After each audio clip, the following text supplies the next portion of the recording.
देखिए आज हम इसमें देखेंगे date and time functions. Date and time, जब डेट या टाइम्स के ऊपर हमें कोई फॉर्मेटिंग करनी है तो फिर हम यूज करते हैं डेट एंड टाइम फॉर्म। जैसे किसी सेल में हमें करंट डेट चाहिए, हमें किसी की अटेंडेंस लगानी है, किसी माल की एंट्री करनी है। हम चाहते हैं कि हम ऐसा फंक्शन लगाएं कि ऑटोमेटिक जो हमारे सिस्टम में करंट डेट है वो आ जाए। तो हमने यहां पे लिखा टुडे, तो आज की डेट, टुडे का मतलब आज की डेट, तो ऑटोमेटिक इसमें आज की डेट एंटर हो जाएगी। तो इसमें पहले वो मंथ शो कर रहा है, फिर उसके बाद डे, उसके बाद ईयर। लेकिन अगर डेट के साथ हमें टाइम भी चाहिए तो फिर हम यूज करते हैं नाउ। तो डेट के साथ टाइम भी शो करता है, तो यहां पे डेट भी आ रही है और साथ के साथ वो टाइम भी शो कर रहा है 9:19। लेकिन हमें किसी डेट का कुछ पार्ट चाहिए, हमें पूरी डेट नहीं चाहिए, हमें ओनली तारीख चाहिए, ओनली डे चाहिए। तो फिर हम लिखते हैं यहाँ पे डे, और किस डेट में से हम डे निकालना चाहते हैं उसका सेल का एड्रेस आप सिलेक्ट करोगे तो वो ओनली उसमें से डे निकाल के आपको शो कर देगा कि भी आज 25 तारीख है। हमें ओनली मंथ चाहिए, तो मंथ, फिर सेल एड्रेस सिलेक्ट किया जिसमें से हमें मंथ चाहिए, और इसी तरह से फिर हमें ईयर चाहिए, तो ईयर। लेकिन कहीं पे अगर हमने अलग अलग लिखा हुआ है मंथ, डे, ईयर्स, हम बाद में उसको एक डेट में कन्वर्ट करना चाहते हैं तो फिर उसके लिए फंक्शन होता है डेट।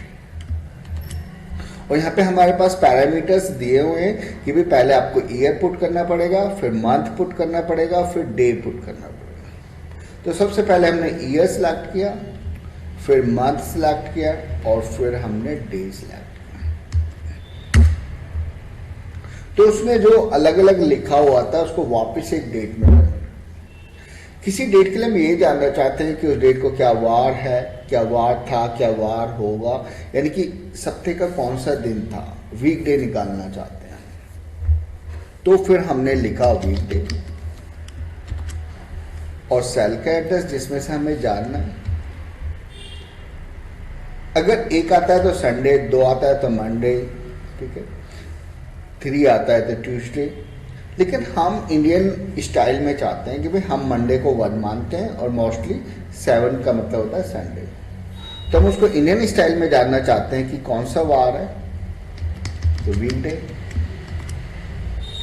वापस सेल का एड्रेस जिस डेट के लिए हम जानना चाहते हैं, कॉमा, और रिटर्न टाइप में हमने डाल दिया 2। अगर 2 डालते हैं तो उसका मतलब है कि 1 फॉर मंडे, 7 फॉर संडे। अगर कुछ भी नहीं देते तो फिर वो क्या होगा, 1 फॉर संडे और 7 फॉर सैटरडे। तो हम अपनी रिक्वायरमेंट के अकॉर्डिंग रिटर्न टाइप पुट कर देंगे, तो 4, ठीक है। तो 1 फॉर मंडे और 4 फॉर थर्सडे। इसी तरह से हमें इस डेट में से ओनली आवर चाहिए, तो आवर, सेकंड चाहिए, मिनट चाहिए, तो मिनट,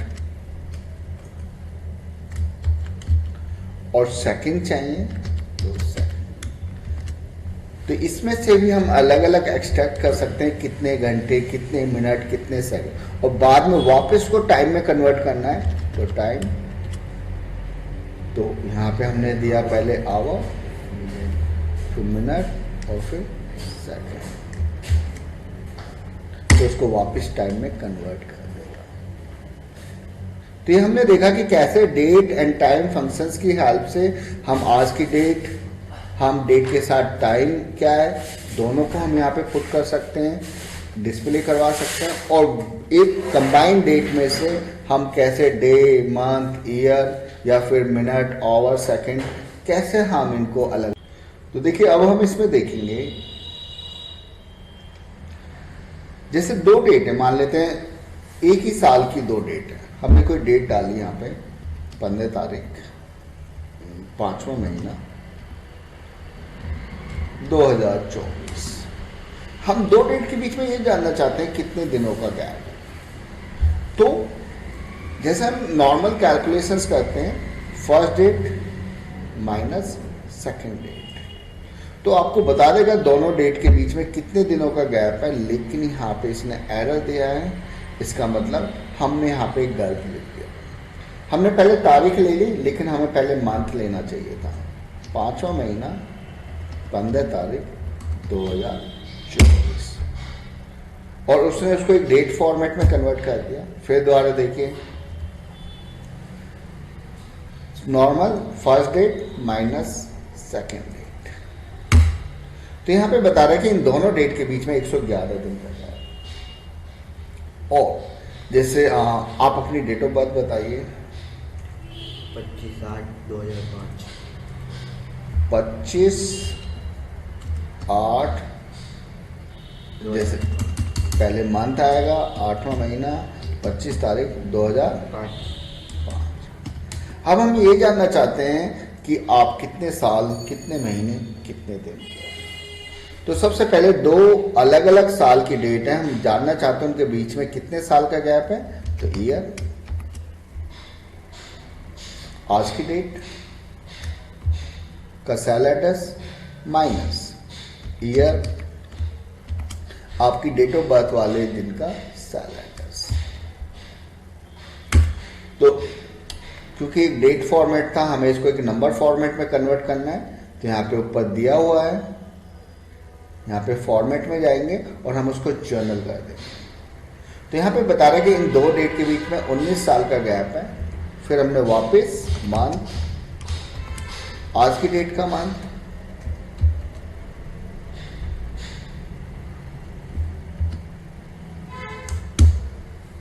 इक्वल टू वापस मंथ, आज की डेट का मंथ माइनस मंथ, और आपकी डेट ऑफ बर्थ वाले दिन का सेल एड्रेस, उसका जो मंथ है। तो 19 साल का होने में अभी 7 महीने बाकी हैं, माइनस में दिखा रहा है। और इसी तरह से हम डे निकाल सकते हैं। आज की डेट का डे माइनस आपकी डेट ऑफ बर्थ वाले दिन का डे।